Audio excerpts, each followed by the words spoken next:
Hello everyone. This is lecture 2 from the topic Introduction to APT and Information Warfare. So in the previous lecture हमने क्या देखा था? हमने APTs के बारे में डिस्कस किया था. APTs एंड APTs कितने तरीके के होते हैं ये हमने डिस्कस किया था. एंड देन उसके बाद हमने लास्ट में रिकमेंडेशन देखे थे कि अगर APT से हमको प्रोटेक्शन चाहिए तो किस तरीके से हम प्रोटेक्ट कर सकते हैं, जो कि जिसमें हमने मित्र मैट्रिक्स को डिस्कस किया था. ओके, तो इस तरीके से हम एपीटी अटैक्स को डिफेंस कर सकते हैं. आज का टॉपिक हमारा है इंफॉर्मेशन वॉरफेयर. आपको मालूम है वॉरफेयर क्या होते हैं? वॉरफेयर हम जो ट्रेडिशनल वॉरफेयर होते हैं, हम मिलिट्री से अटैक करते हैं दूसरी कंट्रीज में. सिमिलरली हम इंफॉर्मेशन का वॉरफेयर करते हैं. दैट मीन्स इसमें हम इंफॉर्मेशन यूज करते हैं, इंफॉर्मेशन कलेक्ट करते हैं, इंफॉर्मेशन का मिसयूज करते हैं एंड किसी को हार्म पहुंचाते हैं. तो उसको हम इंफॉर्मेशन वॉरफेयर कहते हैं. इसको हम डिस्कस करेंगे इस लेक्चर में. एंड इस सेशन में भी अगर आपको कोई भी डाउट हो तो आप मेल कर सकते हैं एंड मैं मेल पे ही आपको रिप्लाई करूंगा. ओके, सो सबसे पहले मैं आपको बताना चाहूँगा इंफॉर्मेशन वॉरफेयर क्या होता है. ओके, इंफॉर्मेशन वॉरफेयर वो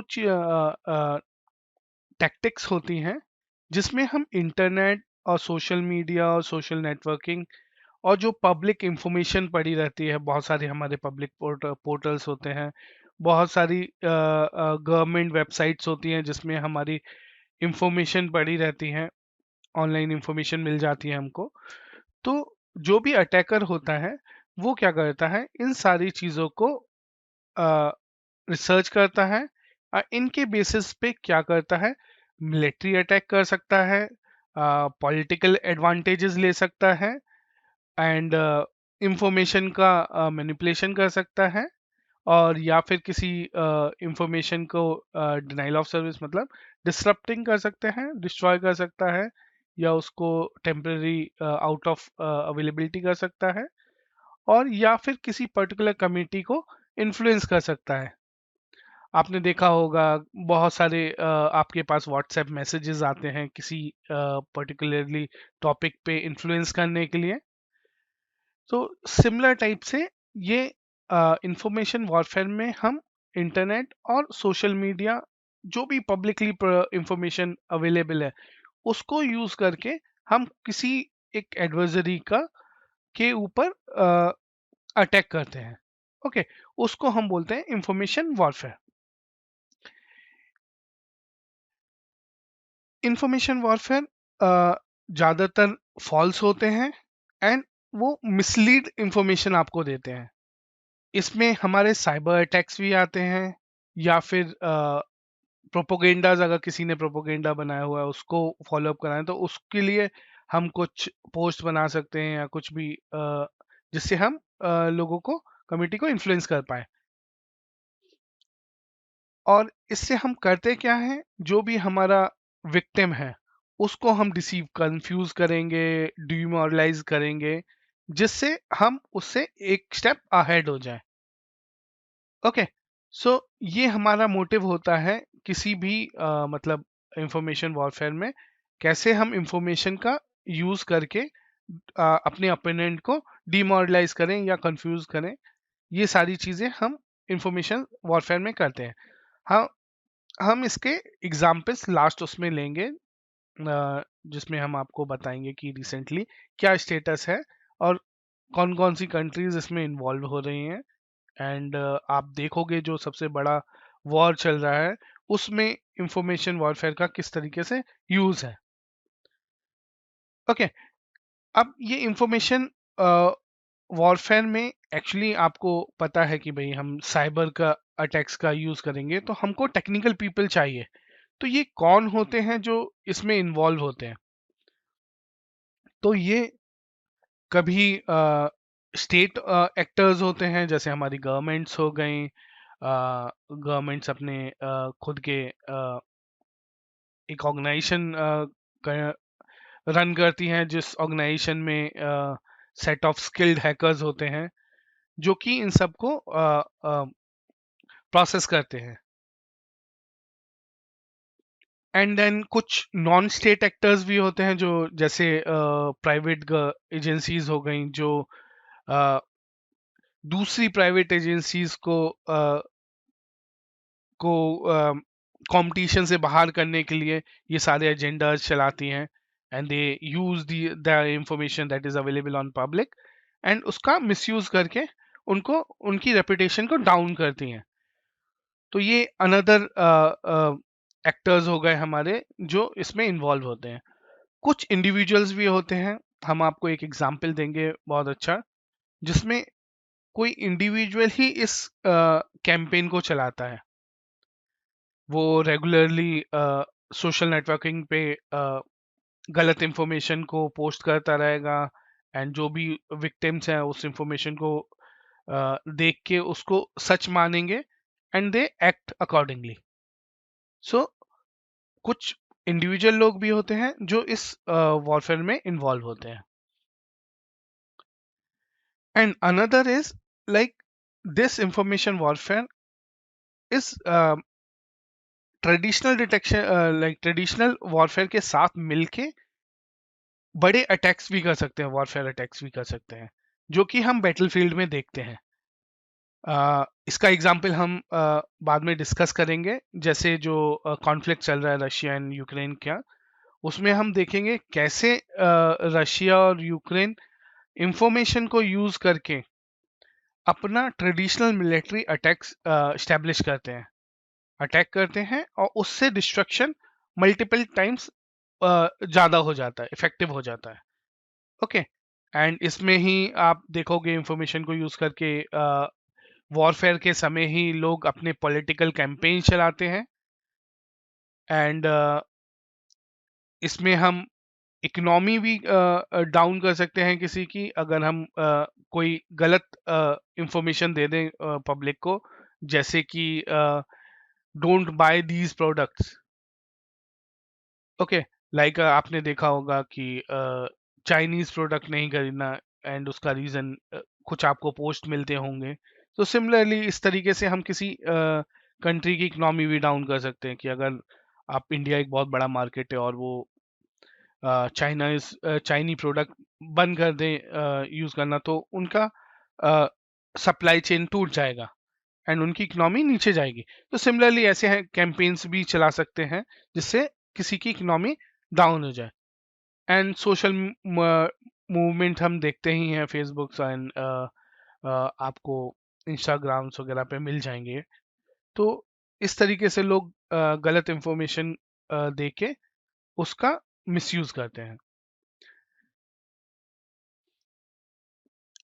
एंड इंफॉर्मेशन वॉरफेयर में हम किसी पब्लिक ओपिनियन को भी मॉडिफाई कर सकते हैं, इन्फ्लुएंस कर सकते हैं। एंड आज के अगर हम सिनारियो देखें, तो this is very big challenge to government. It is rapidly involving. ये जो इंफॉर्मेशन की वॉरफेयर है, ये बहुत तेजी से बढ़ रही है, एंड ये गवर्नमेंट को बहुत ज़्यादा इन्फ्लुएंस कर रही है, एंड इसकी वजह से ये बहुत बड़ा चैलेंज है गवर्नमेंट के लिए, मिलिट्री के लिए, and society as a whole के लिए। ओके, अब हम देखेंगे कि इंफॉर्मेशन वॉरफेयर कितने तरीके के होते हैं। इंफॉर्मेशन वॉरफेयर तीन तरीके के हो सकते हैं। इसमें बेसिकली हम देखते हैं कि हमारे टारगेट कौन है। Okay, first is personal information warfare.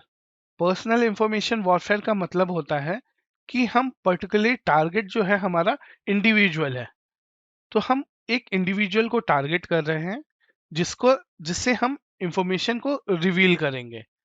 Okay, and best example अभी आपने न्यूज में देखा होगा, पेगासस मेलवेयर, जो कि एक आईओएस और एंड्रॉयड डिवाइस के लिए है, and basically it is vulnerability in, मैंने बताया था आपको, जो भी मेलवेयर्स होते हैं वो क्रिएट करते हैं, उसके लिए उनको पहले एक वल्नरेबिलिटी चाहिए होती है। तो वो वल्नरेबिलिटी इन लोगों ने व्हाट्सएप ऐप से की थी, एंड उस वेब व्हाट्सएप ऐप की वल्नरेबिलिटी को एक्सप्लॉइट किया, एंड देन आपकी जितने भी मैसेजेस लॉग्स, जितने कॉल लॉग्स होते हैं, आपके कॉन्टैक्ट्स होते हैं, उन सब के इंफॉर्मेशन को गैदर करते थे एंड वो अटैकर को भेजते थे।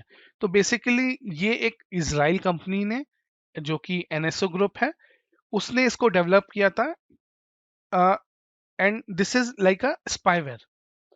वो क्या करता है, जिस भी डिवाइस में आप उसको इंस्टॉल करवाते हैं, उस डिवाइस की सारी इंफॉर्मेशन वो अटैकर को देता है। सो इसको ये जो एनएसओ ग्रुप था, उसको सर्विलेंस की तरह यूज करता था।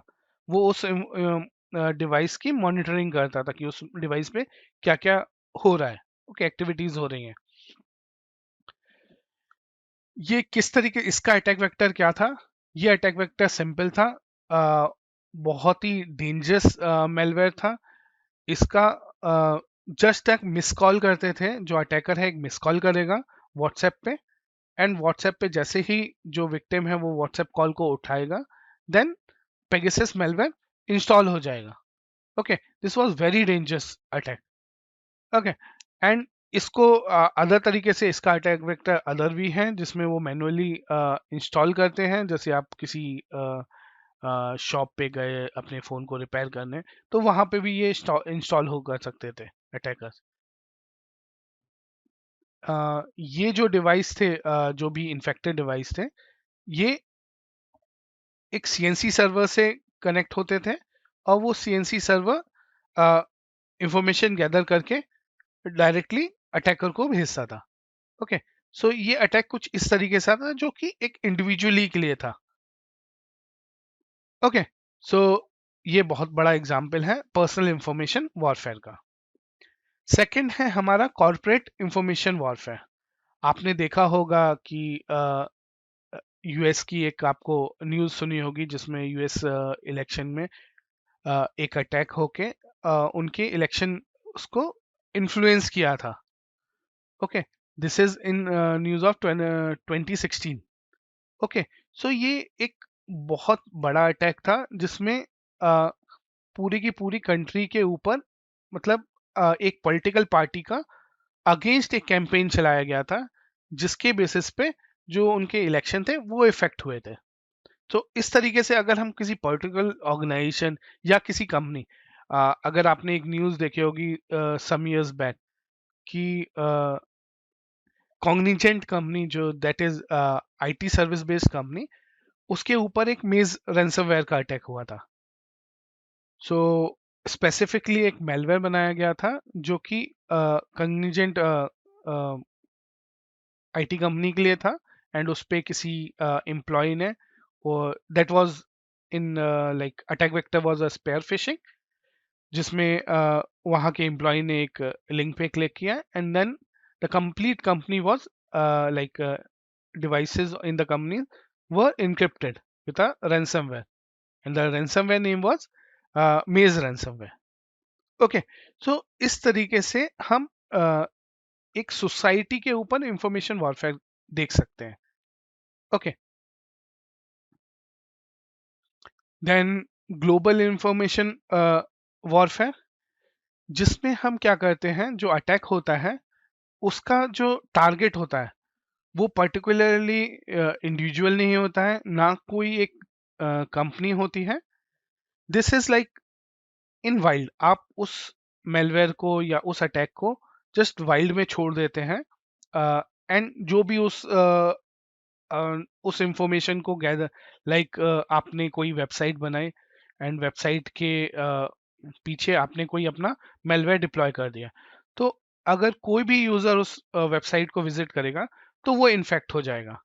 तो सिमिलरली आफ्टर लाइक आफ्टर नहीं, the ongoing Ukraine and Russia warfare में क्या हुआ था, जब लोगों ने देखा कि रशिया यूक्रेन के ऊपर काफी ज्यादा अटैक कर रहा है, एंड बाकी गवर्नमेंट, लाइक बाकी कंट्रीज उनकी हेल्प नहीं कर रहे हैं इसमें।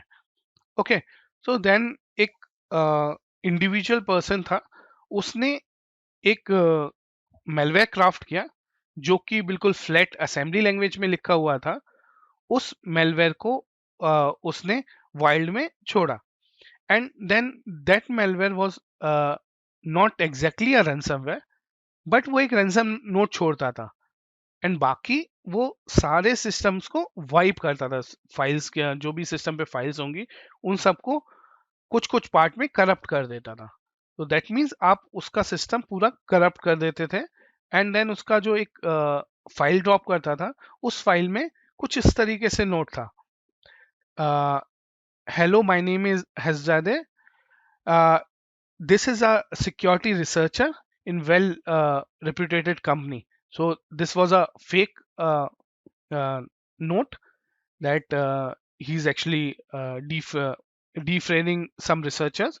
And आप देख सकते हो यहाँ पे VK Intel and Deminsley 335, these are all accounts of like cyber security researchers. And last you can see Beeping Computer, which is very good organization for cyber security, endpoint cyber security solution.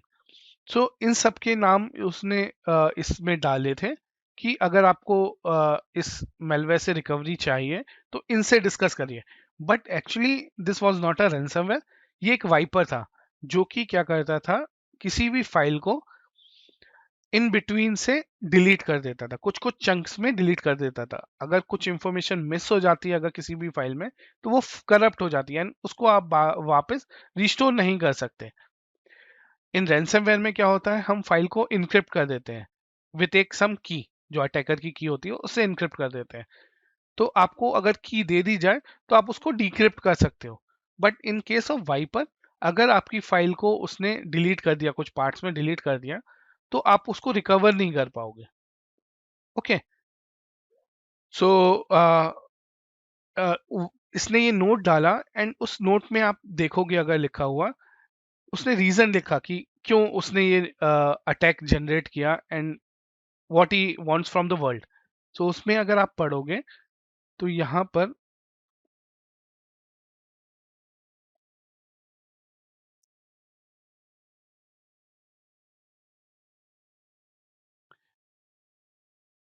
the reason the West doesn't, that means West countries doesn't help enough Ukraine की help नहीं कर रहे हैं, इसके लिए उसने ये weapon लिखा है, their only help is weapons but no movement toward the peace।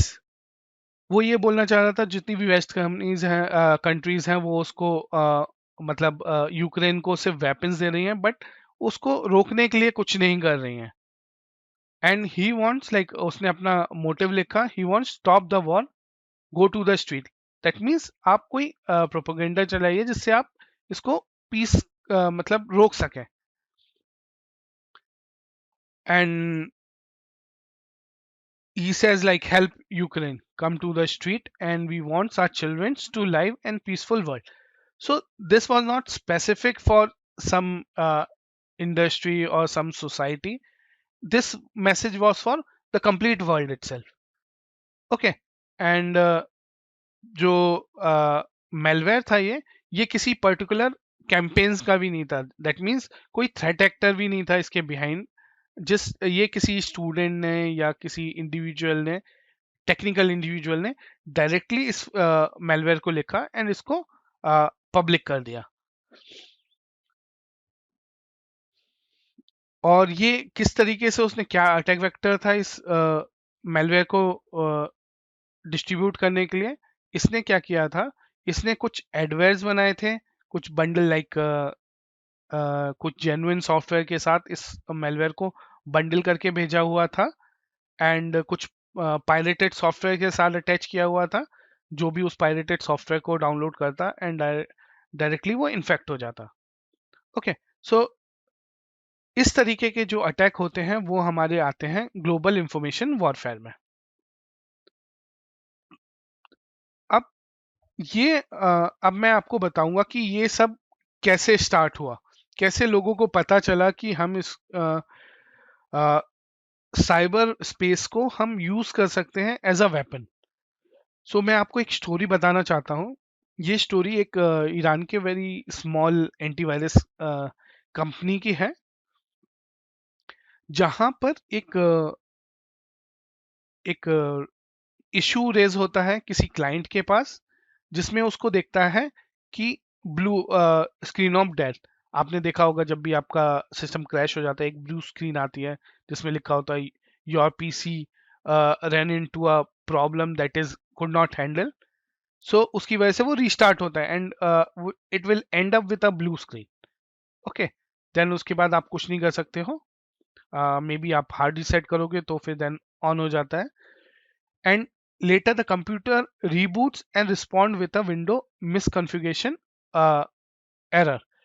So and this issue was came to the that antivirus company and the intrusion responding team, they responded like this is a issue of misconfiguration of windows. Okay, and they closed that ticket. But कुछ दिनों में ही not even कुछ दिन like एक दो दिन में ही उनके पास बहुत ह्यूज बल्क में सेम इश्यूज आने लगे जो कि उनको दिखे कि बहुत सारी मशीन्स में है एंड वो इशू उनसे रिजॉल्व भी नहीं हो रहे थे। Okay, so and after 1 or 2 days they have seen like 58% of the devices in Iran were infected with that malware.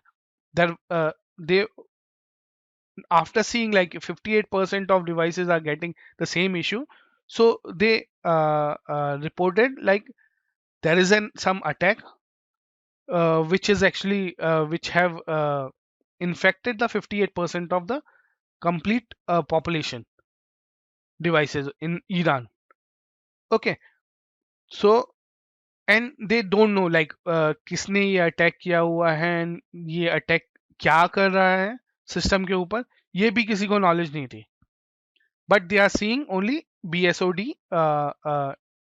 Error on the system और जो कि बार बार रिपीट हो रहा था and the malware was very complex like वो easily analyse नहीं कर पाई इवन जो मैंने स्टोरी देखी एंड ब्लॉग्स पढ़े उन ब्लॉग्स में ये लिखा हुआ है ये जो छोटी कंपनी थी antivirus company they went to big companies as well.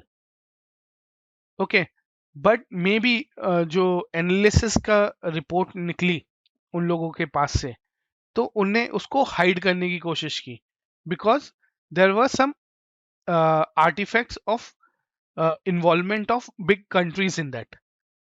Okay, and that attack was with created by very skilled hackers. Okay, and you know like if something like this came and your defense system is not working, that means the attack is either zero day attack or APT attack. Okay, so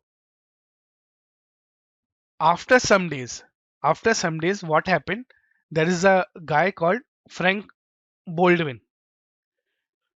इसने एक post किया जिसमें उसने बताया कि जो एक file था उसको एक फाइल मिला जिसको उसने डिकोड किया एंड आफ्टर डिकोड उसको कुछ आर्टिफैक्ट्स मिले उसमें। आप देख सकते हो यहाँ पर software Siemens WinCC setup, that mean Siemens company is the company which work for like infrastructure building like वो सॉल्यूशन प्रोवाइड करती है like IoT devices and IoT devices for critical infrastructure. Okay, so वहां पर उसको उस company के drivers की artefacts मिले। यहां से उसको ये पता चला कि ये जो अटैक था ये इन ड्राइवर्स के लिए बना हुआ था। ओके, उससे पहले किसी को नहीं मालूम पड़ा कि किस लिए बना हुआ है एंड स्टिल ये इन ड्राइवर्स के लिए था बट जनरली ये नहीं पता चला कि इसका जो फोकस अटैक टारगेट था वो कौन था। Then later after long duration उनको ये पता चला कि उनका एक जो पावर प्लांट था, न्यूक्लियर पावर प्लांट, वो मेल फंक्शनिंग कर रहा है एंड जो मेल फंक्शनिंग कर रहा था वो एक मेलवेयर की वजह से कर रहा था जो कि इन्वेस्टिगेशन के बाद पता चला कि एक एंड मैं आपको बताऊं कि जो न्यूक्लियर पावर प्लांट था वो आइसोलेटेड था, वो इंटरनेट से कनेक्टेड नहीं था, वो बिल्कुल आइसोलेटेड में था बट स्टिल वहां पे एक मेलवेयर आया था। जिसकी वजह से पूरा पावर प्लांट मेल फंक्शनिंग कर रहा था। एंड उस अटैक को जब उनने इन्वेस्टिगेट किया तो वो पता चला कि वो किसी एम्प्लॉय ने अपनी पेन ड्राइव में लेके आया था। एंड जब फर्दर इन्वेस्टिगेशन हुआ तो पता चला जो एम्प्लॉय पेन ड्राइव लेके आया था वो पेन ड्राइव किसी मॉल में कोई इवेंट ऑर्गेनाइज किया गया था एंड उस इवेंट के विनर को वो पेन ड्राइव दी गई थी। ओके, एंड वो पेन ड्राइव थी वो ऑलरेडी इन्फेक्टेड थी, उसमें ऑलरेडी एक डिप्लॉयड मेलवेयर था। तो वहां से उनको पता चला कि जो हमने मेलवेयर देखा था तो वो एक टारगेटेड मेलवेयर था जो कि इस पावर प्लांट के लिए बनाया गया था। एंड उसका नाम स्टकनेट था। अगर आप देखोगे ये बहुत डिस्ट्रक्टिव मेलवेयर देखा गया इन द हिस्ट्री, जो जिसको हम डिटेक्ट करने के लिए हमको बहुत टाइम लग गया। ओके, एंड सेकेंड चीज हमने ये देखी कि वो मेलवेयर जेन्युइन डिजिटल सर्टिफिकेट लिए हुए था। दैट मीन्स उसने सर्टिफिकेट कहीं से चुराया हुआ था और उसके साथ अटैच था। अब यहां से पता चला कि हम कोई थ्रेट एक्टर्स हैं, कई थ्रेट एक्टर्स हैं जो कि स्टेट स्पॉन्सर्ड हैं and they are working for targeting some organizations or some country and some countries infrastructure as well, critical infrastructure as well. Okay, so इस तरीके से हमको हमने देखा कि थ्रेट एक्टर्स हैं जो कि इस तरीके से एपीटी अटैक करते हैं। And APT and zero day attack के लिए आपको क्या चाहिए होता है? जीरो डे वर्नेबिलिटीज चाहिए होती है या रिसेंटली डिस्कवर्ड वर्नेबिलिटीज चाहिए होती है। ओके, एंड ये क्या करते हैं, अब ये वर्नेबिलिटीज कहाँ से आएंगे? तो अब इन लोगों ने इसको एज अ बिजनेस बना लिया। अब लोग क्या करने लगे, इन वर्नेबिलिटीज के लिए कंपटीशन रखने लगे एंड कंपटीशन में जो भी बेस्ट वर्नेबिलिटीज मिल जाती हैं उनको ये पे करते हैं, हैकर्स को पे करते हैं एंड वो अपने पास छुपा के रख लेते हैं।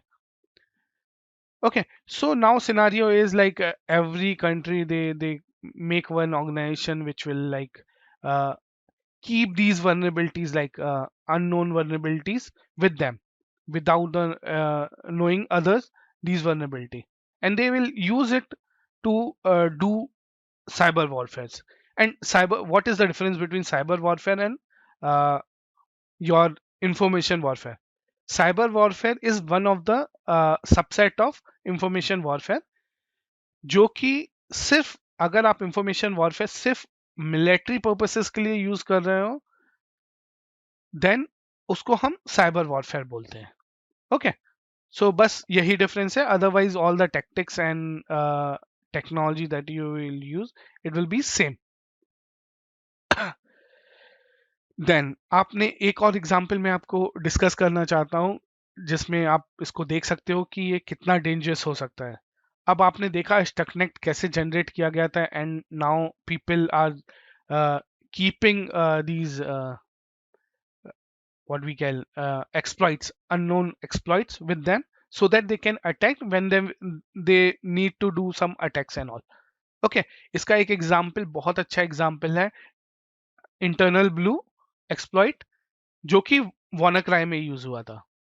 जिसमें क्या था, ये जो टूल था एक वनरेबिलिटी थी जो SMB वनरेबिलिटी थी इनसाइड अ विंडोज मशीन, उसको एक्सप्लॉइट करके इन लोगों ने इंटरनल ब्लू रखा था which is one of the most useful exploit in NSA cyber SL. This is a one society, NSA society of US, जो कि इसको इंटेलिजेंस गैदरिंग के लिए काम करता था, which is used in counter terrorism missions, मतलब टेररिस्ट को पकड़ने के लिए। ओके, सो ये क्या करता था, इस टूल से किसी भी सिस्टम को मॉनिटर कर सकता था। ओके, एंड ये टूल, ये नहीं अभी तक पता चला है कि जो वनरेबिलिटी थी ये किसने बनाई थी, but this one like exploit किसने बनाया था, बट ये एक्सप्लॉइट NSA के पास था। ओके, देन जब ये बात, एक दूसरा ग्रुप है, this is also working on cyber security, this cyber hacking, or you can say this is one of the threat actor. So इनको जब पता चला कि ऐसा कोई टूल है, तो इनने एनएसए को हैक किया, एंड ये टूल वहां से चुराया। वहां से चुरा के इनने इस टूल को क्या किया, पब्लिकली डाल दिया। लाइक दे वांट कि अगर ऐसा कोई टूल है तो ये बाकी सबको भी यूज करना है, ये सिर्फ ऐसा नहीं होना चाहिए सिर्फ एनएसए यूज कर रहा है, ये फिर कोई भी यूज कर सकता है। तो इन्हें पब्लिकली डाल दिया, बट इसका इफेक्ट बहुत बुरा हुआ। जितने भी थ्रेट एक्टर्स है, मेलवेयर ऑथर्स थे, उनने इसका बहुत मिसयूज किया। उन लोगों ने क्या किया, दो मेलवेयर बनाए, नॉनपेटिया एंड योर वानाक्राई, जो आप देख सकते हो मेजर वर्ल्ड पे पूरा इन्फेक्ट किया। ये जो ब्लू में आपको दिख रहा है, ये पूरा जियोग्राफिकली वानाक्राई ने इन्फेक्ट किया। यहाँ के सारे डिवाइसेस इन्फेक्ट हुए थे। एंड आपको मालूम है वानाक्राई सबसे पॉपुलर रैंसमवेयर था, जिसमें उसने मशीन्स की फाइल्स को इनक्रिप्ट कर दिया था with the name of .WannaCry। सो ये अब एक गेम ऑफ एक्सप्लॉइट हो गया था कि जो भी सबसे बड़ा एक्सप्लॉइट बनाता था उसको खरीद के वो लोग पे करके अपने पास रख लेते थे। सो अब जितने भी स्किल पीपल थे उनको अब एक अच्छा प्रॉफिट दिखने लगा, and they start searching vulnerabilities on systems, and they create this thing, exploits, and they will sell in black markets, and best place is your dark web.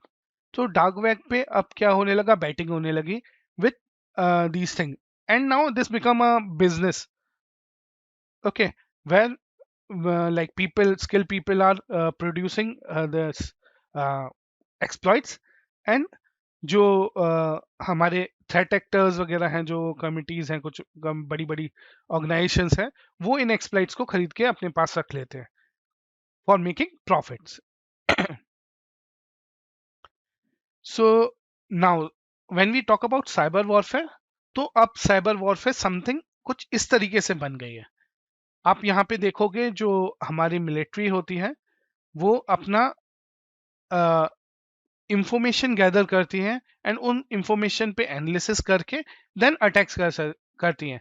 जैसे आप देख रहे होगे यहाँ पर किसी एरिया में आउटर एरिया में आर्मी बैठी हुई है, may be this will be a boundary of the country, and they are trying to gather information of another country by hacking their devices and all, and then they have weapons as well, real weapons as well, okay, and now we can call this as a cyber weapons. Now they using cyber weapons as well their real weapons. So now battlefields become something like this. अच्छा, सो अब मैं आपको एक example देता हूँ, जो हमारा Russia and Ukraine का वॉरफेयर चल रहा है उसकी टाइमलाइन बताता हूँ कि किस तरीके से आप देखोगे कि रशिया ने कितने अच्छे से कोऑर्डिनेट किया हम उनके साइबर अटैक्स को, एंड देन मिलिट्री अटैक। अगर आप यहाँ पर देखोगे 17 फरवरी को they attacked their critical infrastructure network in Sumy city, okay, and then after destroying this service, they used a military attack strike on 24th after this cyber attack.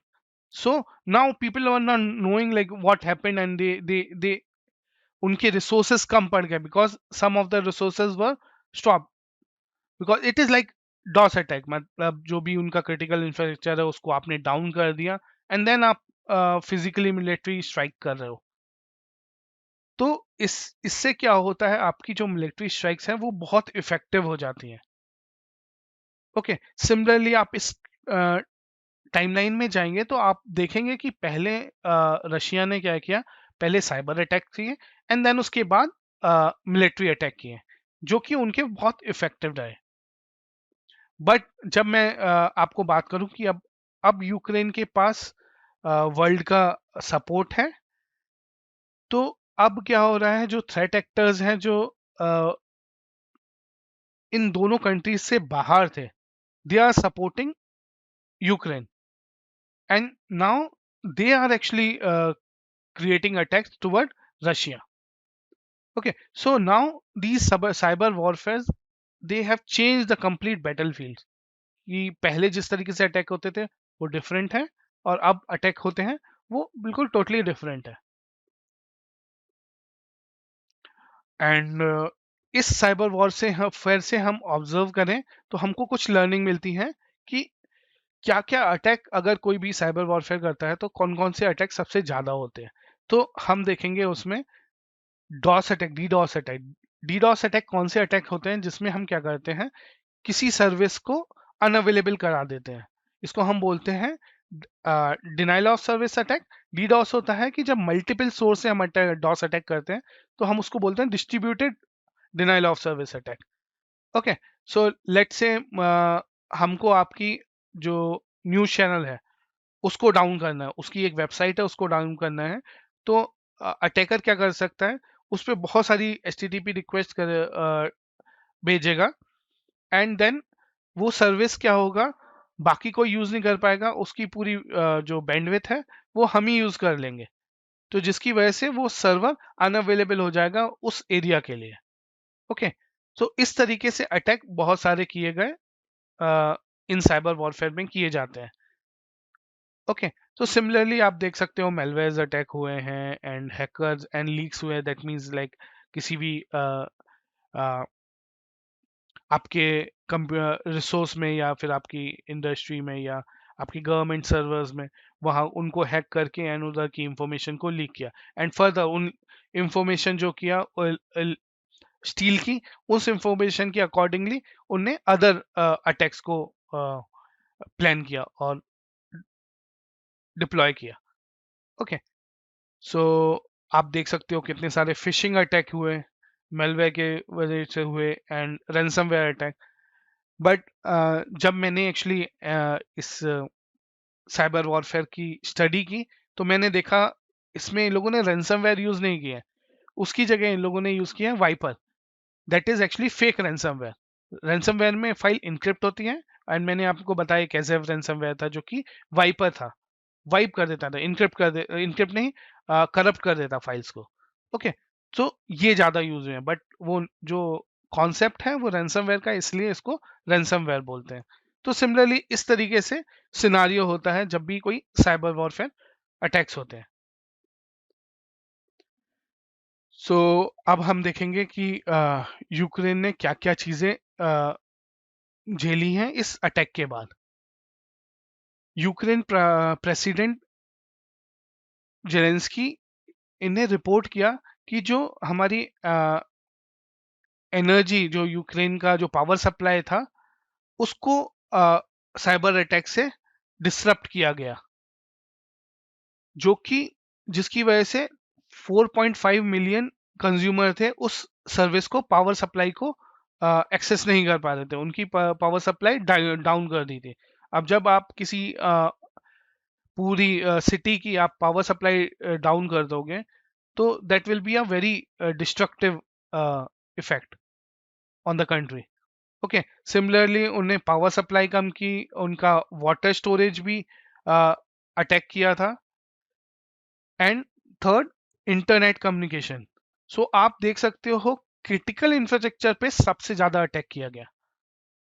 जो cyber attack थे जो critical infrastructure पे हुए, and उनने DOS attack किए कि वो service unavailable हो जाए वहां के लोगों की, एंड देन उसके बाद उन लोगों ने अटैक किया। And this was not this but alarming thing was जो अटैक हुआ था 2017 में, that was NotPetya, and it was creating the for Ukraine for some country like some company only. IT companies के लिए बनाया गया था ये अटैक। बनाया तो ये सिर्फ एक या दो कंपनीज के लिए था, बट जब ये डिस्ट्रीब्यूट हुआ तो ये इसने इफेक्ट किया पूरे वर्ल्ड को, एंड उसकी वजह से हमारी ग्लोबल इकोनॉमी इफेक्ट हो गई। तो आप देख सकते हो जब भी साइबर अटैक होता है उससे कोई पर्टिकुलर कंट्री नहीं, पूरा वर्ल्ड को पे करना पड़ता है. Okay. And there are so many groups, like if somebody wants to work in this area, अगर किसी को इसमें काम करना है तो जो ग्रुप्स हैं जो कि ये मेलवेज बनाते हैं उनको ऑब्जर्व करना चाहिए. वो बहुत, उससे हमें पता चलता है हमारे कंट्री पे किस किस तरीके अटैक हो सकते हैं, एंड हमारी कंट्रीज पे उसके उस हिसाब के प्रिवेंशन टेक्निक्स हैं या नहीं. ओके. सो ये हमारी लर्निंग थी इन जो रशिया और यूक्रेन के साइबर वॉर से हमको मिली. ओके. सो अब हम बोलेंगे कि भाई अगर ऐसी चीजें होती रहती हैं तो then there are some recommendation for citizens of our country, कि अगर हमको इस तरीके से अटैक से बचना है तो, या फिर हमको ये अटैक कम से कम इफेक्टिव चाहिए, तो हमको क्या करना चाहिए. सबसे पहले हमको ये पता होना चाहिए कि हमारे क्रिटिकल एसेट्स क्या क्या हैं. हमारे, अगर हम किसी कंपनी में काम कर रहे हैं तो हमको ये पता होना चाहिए हमारे क्रिटिकल एसेट्स क्या क्या हैं, जो सबसे मोस्ट इम्पॉर्टेंट एसेट्स हैं. जैसे हमारे सर्वर्स हो गए, जो मेल सर्वर्स हो गए, या फिर हमारे वेब सर्वर्स हो गए, या हमारे डेटाबेस सर्वर्स हो गए. सो हमको सबसे पहले इनको हमेशा प्रोटेक्ट करना चाहिए. एंड इनके बारे में हमको नॉलेज होगी, जैसे कौन सा सॉफ्टवेयर रन हो रहा है, एंड अगर हम पब्लिक में हमको पता चलता है कि इस सॉफ्टवेयर के ऊपर कोई वनरेबिलिटी है, तो एटलीस्ट हम अपनी आईटी कंपनी को, आईटी डिपार्टमेंट को बता सकते हैं कि हमारे जो सर्वर्स रन हो रहे हैं उस पे ये सॉफ्टवेयर डला हुआ है, एंड इस सॉफ्टवेयर पे एक वनरेबिलिटी है. तो अगर उसकी पैचिंग होगी तो वो पैच कर सकते हैं, अदरवाइज वो सॉफ्टवेयर को हटा के दूसरा कोई सॉफ्टवेयर उसका सप्लीमेंट्री यूज कर सकते हैं. ओके. बट उसके लिए हम सबसे पहले ये पता होना चाहिए कि हमारे पास कौन कौन से क्रिटिकल एसेट्स हैं. ठीक है. एंड जो भी हमारी ऑर्गेनाइजेशन के अंदर सॉफ्टवेयर यूज हो रहे हैं वो रेगुलरली अपडेट्स होने चाहिए. ओके. इससे क्या होता है कि अगर हमारे पास कम से कम वर्नेबिलिटी होंगी हमारे ऑर्गेनाइजेशन पे, तो हमारा जो सरफेस एरिया होगा जो किसी भी अटैकर को दिखता है वो छोटे से छोटा हो जाएगा. Okay. Second, multi factor authentication, ये बहुत जरूरी है. आपने देखा होगा कि आप किसी भी पोर्टल पे लॉगिन करते हो तो आप सिर्फ यूजर नेम और पासवर्ड डाल के लॉगिन कर सकते हो. ओके. बट आजकल आपको मल्टीपल फैक्टर ऑथेंटिकेशन मिलती है. दैट मीन्स आपको वो लॉगिन पासवर्ड तो डालना ही है, देन आपके पास एक ओटीपी आएगा, उस ओटीपी से आप फिर लॉगिन कर सकते हो उसे. ओके. तो ये, अगर इस तरीके की ऑथेंटिकेशन स्कीम यूज करेंगे जो कि आपको काफी प्रिवेंट करेगी. जैसे कि अगर आप किसी स्पाईवेयर से इन्फेक्ट हो गए हो, तो उसने आपको क्रेडेंशियल्स स्टील कर लिया, बट आपके लॉगिन के लिए आपके मोबाइल पे मैसेज आएगा, वो उन अटैकर्स को नहीं मिलेगा. ओके. तो still you are safe. Okay. So multi factor authentication आपके बहुत रिकमेंड होती है अगर किसी भी आप क्रिटिकल एसेट में लॉगिन करते हो. ठीक है. आपको रिकमेंड किया जाता है कि आप कॉम्प्लेक्स पासवर्ड रखो, but complex password are not easy to remember. अच्छा, आप उसको याद नहीं कर सकते, तो इसकी वजह से हम आपको रिकमेंड करते हैं कि आप कोई पासवर्ड मैनेजर यूज करो. पासवर्ड मैनेजर से क्या होता है कि आप कॉम्प्लेक्स पासवर्ड को इजिली स्टोर करके रख सकते हो, एंड जो पासवर्ड मैनेजर है उसका कोई एक स्पेसिफिक पासवर्ड आप बना लो, एंड बाकी सारे लॉगिन आप पासवर्ड मैनेजर के थ्रू कर सकते हो. So this is a safe way. And second, like अगर आपको रैंसमवेयर वगैरह से बचना है, अटैक से बचना है, तो आपको हमेशा अपने जो भी डेटा है, जो भी इंपॉर्टेंट डेटा है, उसका हमेशा बैकअप बना के रखिए. आपने पूरे दिन काम किया, at the end of the day you create a backup of the data. Okay. ये डेटा आप क्लाउड पे बना सकते हो, जैसे आजकल बहुत सर्विसेज मिलती हैं, जैसे माइक्रोसॉफ्ट आपको वन ड्राइव देती है, गूगल आपको गूगल ड्राइव देती है, तो आप कहीं पे भी अपना बैकअप बना सकते हैं. एंड सबसे इंपॉर्टेंट चीज, जो जो आपके एम्प्लॉय हैं ऑर्गेनाइजेशन के, उनको आपको अवेयर रखना पड़ेगा साइबर सिक्योरिटी. तो जो भी आपकी साइबर सिक्योरिटी पॉलिसीज हैं उसकी आप रेगुलरली ट्रेनिंग कराएं इन एम्प्लॉयज की, जिससे आप एटलीस्ट इनसाइडर अटैक से सेफ रहेंगे। और मैंने बताया इनसाइडर अटैक आपके बहुत ज़्यादा होते हैं, मोर देन 70% होते हैं। तो दिस रिकमेंडेशन आपको उससे बचा सकता है।